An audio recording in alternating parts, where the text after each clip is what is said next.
A horror story. আসসালামু আলাইকুম। আপনারা শুনছেন ভূতের রাতের কেচ্ছা। ভূতের রাতের কেচ্ছায় আজ রয়েছে আপনাদের জন্য ভয়ানক এবং ভৌতিক দুটি ঘটনা।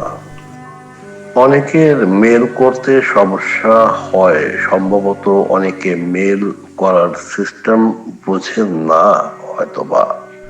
আমাকে হোয়াটসঅ্যাপে গোটা কয়েক ঘটনা পাঠানো হয়েছে, ওখান থেকে দুটি ঘটনা আপনাদের সঙ্গে শেয়ার করছি। আমি মোহাম্মদ হাসান। অনেক আগে আমি মিরপুর বেহারি ক্যাম্পে থাকতাম। মিরপুর বেহারি ক্যাম্পে থাকার সময় আমি বাহিরে একটি বেসরকারি ক্লিনিকে চাকরি করতাম।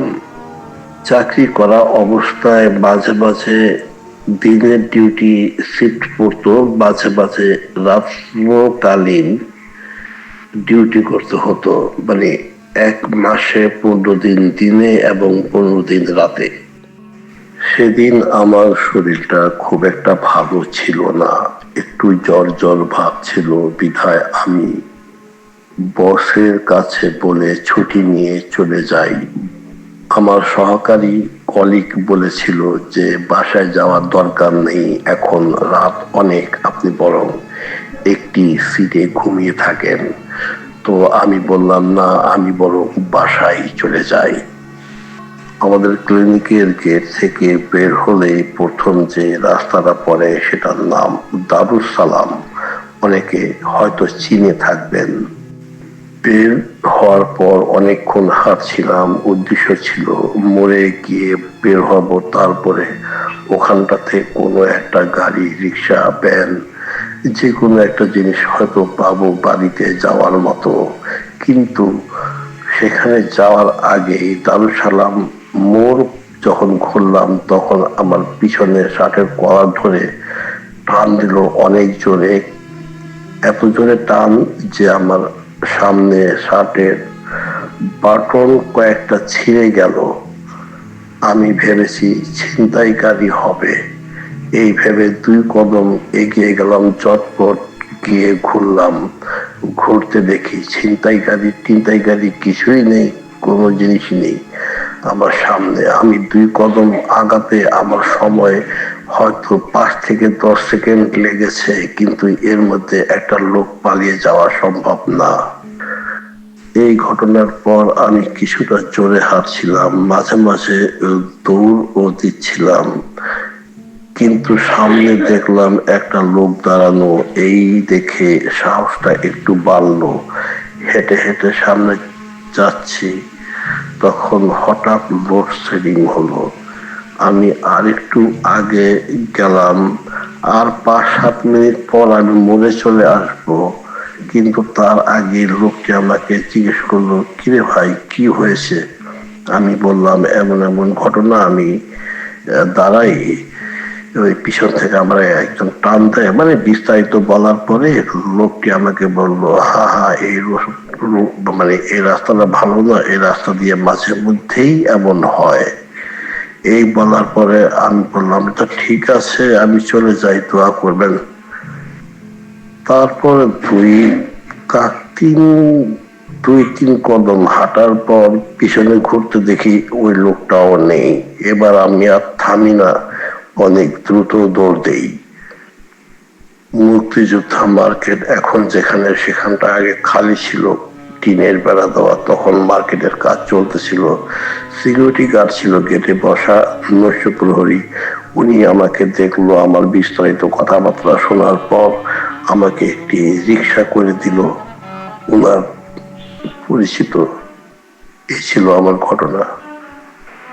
ওকে, ঠিক আছে, সুন্দর ঘটনা, ভয়ানক ঘটনা বটে। আরেকজন শ্রোতা একটি ঘটনা পাঠিয়েছেন, সেটি এখন বলছি। ওনার মতো করে বলি। আমার নাম আলতাফ, আমি মেস বাড়িতে থাকি। ঈদের ছুটির সময় ঘটা ঘটনা। ঘটনাটি 8-9 বছর আগের ঘটনা। আমি ঈদের ছুটিতে বাড়ি যাইনি, খুব একটা টাকা পয়সা ছিল না বিধায় যাইনি, কিন্তু মেসের 4 রুম খালি ছিল আমি যতটা জানি, কারণ প্রতিটা রুমে ঢুকে দেখা আমার দ্বারা সম্ভব না বিধায় আমি দেখিনি, তবে জানি যে সবাই বাড়ি চলে গেছে। আমি চাকরি করতাম ট্যানারিতে। যাই হোক, ঠান্ডা লাগার জন্য অনেক সমস্যা হইতেছে, তবু বলি। আচ্ছা, উনি এবার বললেন কি, আমি চাকরি করতাম ট্যানারিতে, সেই সুবাদে আমার ওইখানটায় থাকা। আচ্ছা, তো ঘটনা হচ্ছে যে আমি যখন রাতের বেলা ঘুমাই, ঈদের আরো একদিন বাকি আছে, মানে আগামীকাল ঈদের চাঁদ রাত, তারপরে ঈদ। আমি রুমে ঘুমানো সাইডে আমার অন্য একটা রুমের দরজাগুলো ছিল টিনের, মানে স্টিলের, কিন্তু ঘর ছিল ইটের দালান। এখন আমি ঘুমানোর পরে তখন আমার রুমে কোনো টিভি ছিল না, আমি একখানা বই 2-3 পাতা পড়ার পর আমি ঘুমাতে চেষ্টা করি, দেখি সাইডের রুমে ঝগড়া লাগে, প্রচুর ঝগড়া, হই হাল্লা। তারপর ঘুম থেকে উঠে বসি, বসার পর জানালা দিয়ে তাকাই, দেখি কেউ নাই বিধায় আমি ঘরের দরজা খুলে বাহির হয়ে পাশের ঘরের দিকে তাকালাম, দেখলাম তালাবন্ধ ঘরের ভিতরে ঝগড়া হবে কেন? বিষয়টা হালকা ভাবে নিলাম, নিয়ে আবার ঘরে ঢুকলাম, দরজা বন্ধ করলাম। এবার ওই হাল্লা ইত্যাদি ইত্যাদি ঝগড়া যেভাবে হয় আর কি, অমনটাই। কিছু দিক বিদিক না পেয়ে আবার খোলার পর এবার ঘরের দরজা ধাক্কা মারলাম কয়েকবার, কিন্তু লাভ তাতে কি, ঘর তালা দেওয়া, কিন্তু আমি ঘর থেকে পার হওয়ার পরে এই জিনিসটা আর থাকে না। বাড়ি থেকে গেঞ্জি গায়ে দিয়ে ঘরটার ছিটকিনি লাগিয়ে বের হলাম বাড়ির দরজা দিয়ে। বের হয়ে একটা দোকান আছে যেটা নাকি মাঝরাত অব্দি খোলা থাকে, সেই দোকানের সামনে গিয়ে দাঁড়ালাম, হাতে এক সোনার সিগারেট ধরিয়ে দাঁড়িয়ে দাঁড়িয়ে কথা বলছি, এমন এমন ব্যাপার। দোকানদারের দাম ছিল আজাদ মিয়া। আজাদের দোকান বললে সবাই চিনে। উনারে বললাম, উনি ডিটেলস শোনার পরে আমরা যেটা বললেন, আমাকে বললেন যে এই বাড়িতে সচরাচর এরকম ঘটনা হয়। ওই রাতটা অর্ধেক শুয়ে অর্ধেক না শুয়ে কাটালাম। ভয় যতটা পেয়েছিলাম তার চেয়ে বেশি ভয় পেলাম যখন বৃত্তান্ত আজাদ মিয়ার থেকে শুনলাম।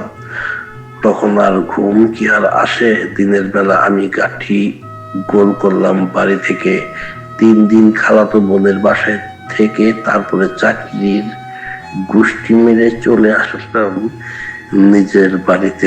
আচ্ছা, এটাও খুব ভালো একটা ঘটনা।